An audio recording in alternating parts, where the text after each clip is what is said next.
ऐसे बड़े, अब जैसे भगवान कृष्ण है, माँ बाप जेल में, नहीं तो इंजीनियर बना देते, मैकेनिकल इंजीनियर, इंजीनियरिंग करके। कोई जानता? गुलामी करोगे, जब भी तुम गुलाम होगे तो उसकी बस एक वजह होगी, तुम्हारी आंतरिक कमजोरी। दुनिया में एक जानवर है जिसको आज तक पाला नहीं जा सका। एक जानवर है जिसको आज तक पाला नहीं जा सका, जिसको आज तक पट्टा नहीं पहनाया जा सका, और वो है भेड़िया।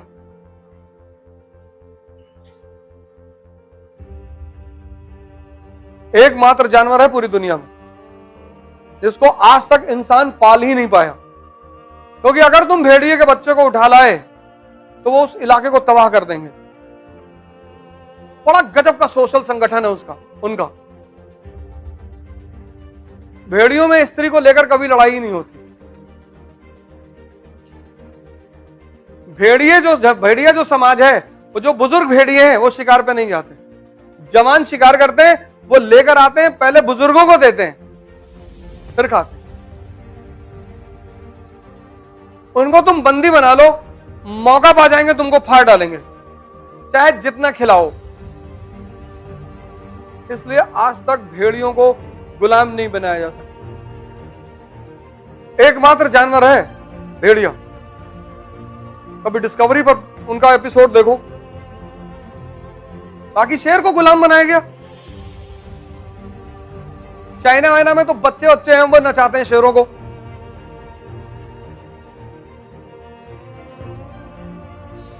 ताकत कहां है? अपने अंदर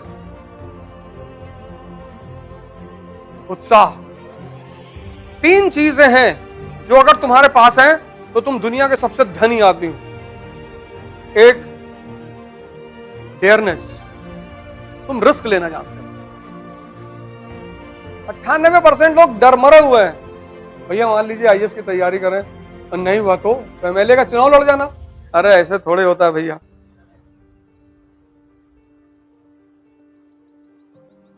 रिस्क लेना सबकी बस की बात नहीं है ही नहीं, हमें सिखाया नहीं जाता डेयरनेस। दूसरा, एंथुजियाज्म, उत्साह।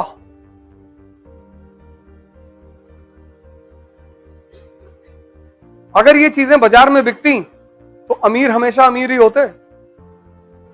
वो इस पे मोनोपोली कर लेते और सिर्फ अपने बच्चों को खिलाते एक टेबलेट, ये ले उत्साह का टेबलेट खा ले।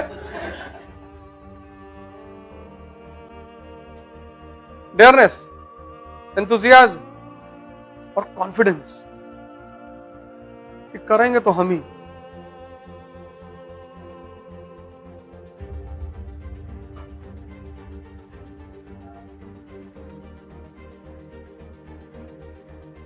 शिवाजी के पास तीनों है। औरंगजेब को पानी पिला दिया, पैसा नहीं है, पैसा दूसरों का लूट लिया उन्होंने। अहमदनगर, गोलकुंडा, बीजापुर, इनसे ले लिया पैसा। समझदारी कितनी बड़ी है। राजपूतों की तरह बिहेव नहीं किया उन्होंने, प्राण जाए पर वचन न जाए। अरे प्राण कैसे चला जाएगा? जो गलती राजपूतों ने की वो शिवाजी ने नहीं की। अफजल खान से मिलने गए, उसने कहा कोई हथियार लेके नहीं आएगा, बोला बिल्कुल। फिर उसने बदतमीजी की, डाल के घुमा दिए तुरंत।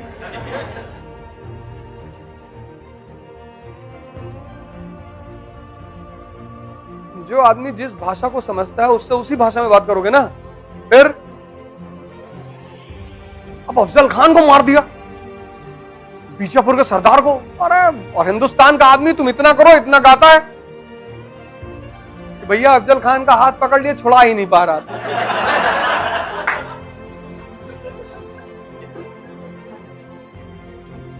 और पैर पकड़ लिया कि शिवा भाई अब नहीं करेंगे। और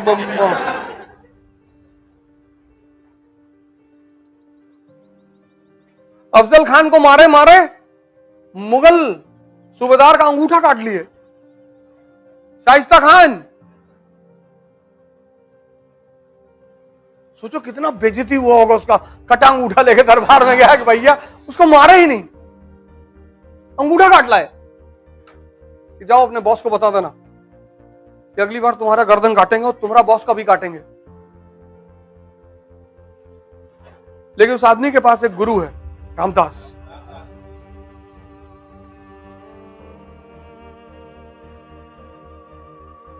जीतना इसलिए जरूरी होता है कि जीत से एक बहुत बड़ी चीज का जो संबंध है, उत्साह का।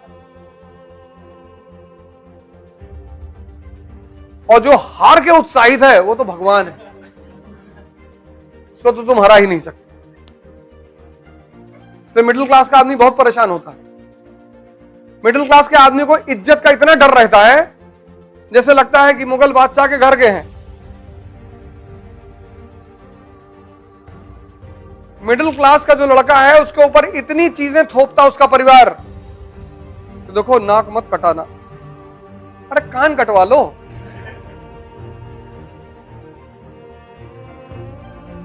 मां बाप अनजाने में कुछ करते हैं, अनजाने में। देखो भैया, हम लोग हो रहे हैं बुजुर्ग, बीपी बहुत हाई है। युद्ध का नियम क्या है कि जो लड़ने जा रहा है उसको उत्साहित करो। लेकिन मध्यम वर्गीय मां बाप दूसरा रास्ता अपनाते हैं कि जो लड़ने जा रहा है उसको डराओ। मध्यम वर्गीय जो परिवार है, मिडिल क्लास, वो सोचता है कि अगर अपने बच्चों को हम मजबूरी दिखाएंगे तो ये और पढ़ेंगे। वो ये गलत सोचता है। एक बात युद्ध का नियम याद रखना, जब कल तुम्हारे बच्चे लड़ने जाएंगे आज से 10 साल बाद, तो उनसे कहना, अबे कोई बात नहीं, तुम फेल हो जाओ तो तुमको मर्सिडीज खरीद के देंगे। तो सोचो यार ये पागल है, मेरा बाप जो है कह रहा है कि तुम 4 अटेम्प्ट आईएएस दो, अगर तुम्हारा नहीं हुआ तो मर्सिडीज की चाबी हमसे ले जाओ। खुलकर खेलेगा वो कोई, क्योंकि सबसे समाज तो वैसे ही डिप्रेस कर रहा है। समाज तो वैसे ही डिप्रेस कर रहा है, अगर परिवार भी करेगा तब। इसलिए जिनके मां बाप नहीं रहे, परिवार नहीं रहे, उन्होंने बड़े कांड किए जीवन में। ऐसे बड़े, अब जैसे भगवान कृष्ण है, मां बाप जेल में, नहीं तो इंजीनियर बना देते, मैकेनिकल इंजीनियर, इंजीनियरिंग करके कोई जान। मां बाप का बस चले तो वो चाहते कि हमारे रहते तुम कुछ कर लो, चाहे तुम पीडब्ल्यूडी में क्लर्क ही बन जाओ। मां बाप की 2-3 तमन्ना बहुत बड़ी बड़ी होती है। एक, हमारे सामने तुम नौकरी पा जाओ, और दूसरी तुम्हारी शादी हो जाओ, हम तुम्हारे बच्चों को खिला लें।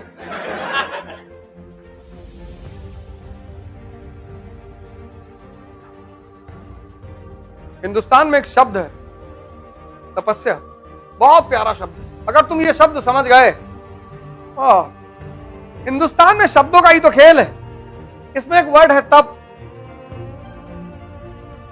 किसी भी चीज के रूप को अगर बदलना है, हीट देना पड़ेगा।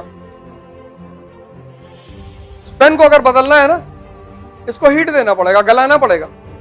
इसको गलाने के बाद ही तुम कोई नया रूप दे सकते हो। तो जिसे भी अपने आप को बदलना है, वो अपने आप को हीट देना शुरू कर देगा। उसी को तप कहते हैं। तप यानी स्वयं को बदलने का रास्ता।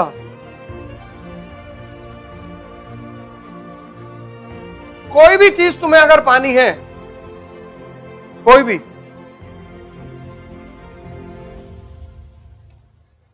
आईएएस तो बहुत छोटी चीज है। क्योंकि हमारे देश में तपस्या उन लोगों ने की जिनको भगवान पाना था, तो हमें लगता है कि तपस्या मतलब साधु नहीं।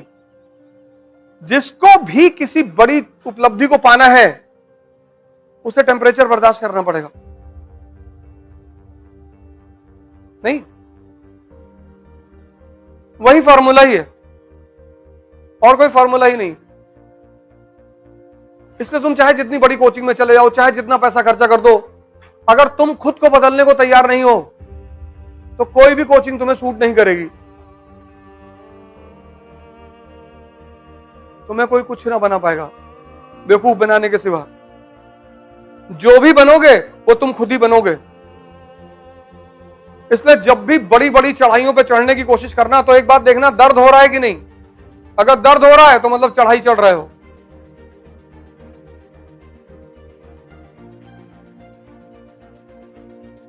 तुमको अपने आप को बदलना होगा।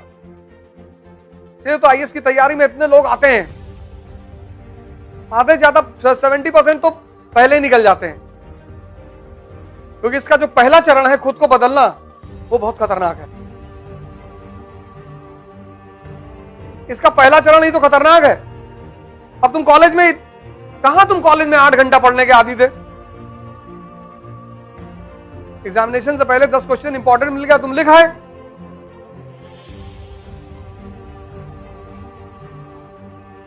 उसके बाद या तो तुम घर की राजनीति कर रहे हो, या मोहल्ले की, और या गांव की, और कोई नहीं मिला तो प्रदेश की।